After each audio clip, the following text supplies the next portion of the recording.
Hello everyone, I'd like to welcome you to this video titled Real World Problems, Algebraic Expressions, and I want you to open up your math book and turn to page 35.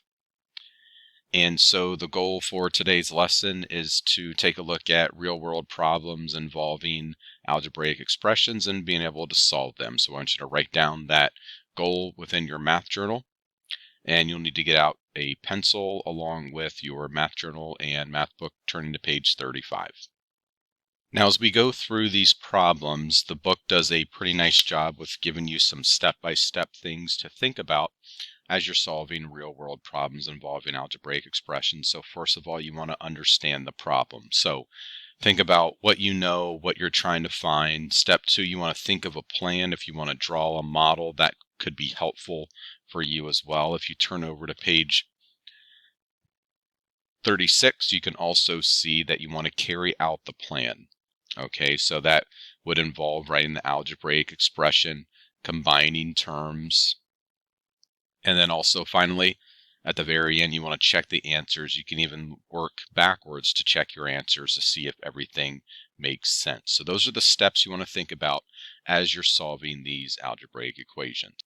Or I should say real-world problems using algebraic equations. So let's take a look at number 1 on page 37. So it says some adults and children are watching a musical. They are in children, and there are 25 fewer adults than children. So it says find the number of adults in terms of n. So first of all, we know that there are n children, so we need to understand the problem. In children, 25 fewer adults. Okay, so what would this look like? So n minus 25.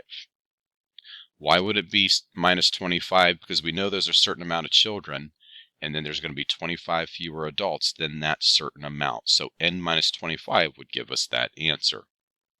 Now, what we're going to do for letter B is we're going to plug in 124 for n. Why is that? Because if they're telling us if there are 124 children, how many adults are there? So we're going to plug in 124 for n.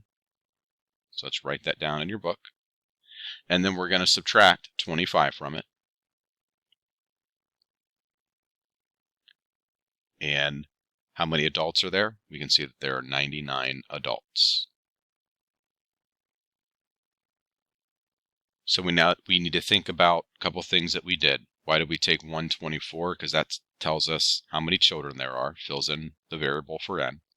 Why subtract 25 from that? Because it says there are 25 fewer adults than children, so a total of 99 adults.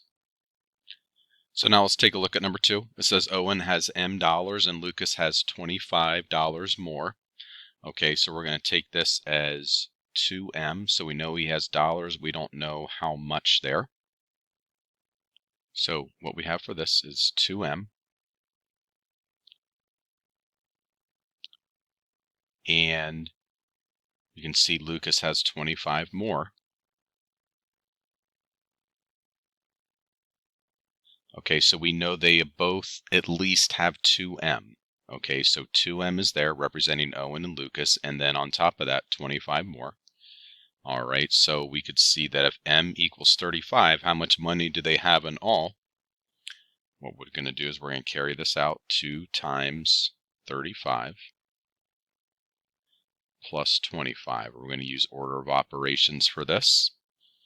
Okay, so 2 times 35 is going to give me 70 plus 25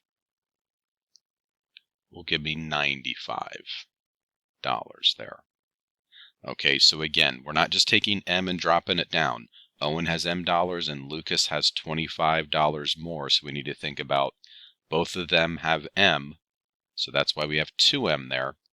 And then we add 25 to that to see how much money they have in all. So now let's take a look at number 3. It says Mr. Peterson has Y dollars in his wallet at first. After he withdrew $300 from the bank, he gave his wife half of the total amount of money he had.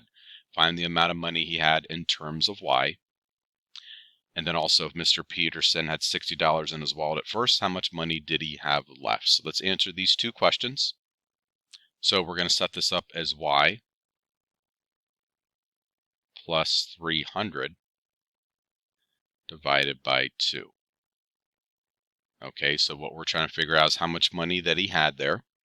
All right, so we can see that he had Y in his wallet at first, and then he withdrew $300 from the bank and gave his wife half of the total amount he had.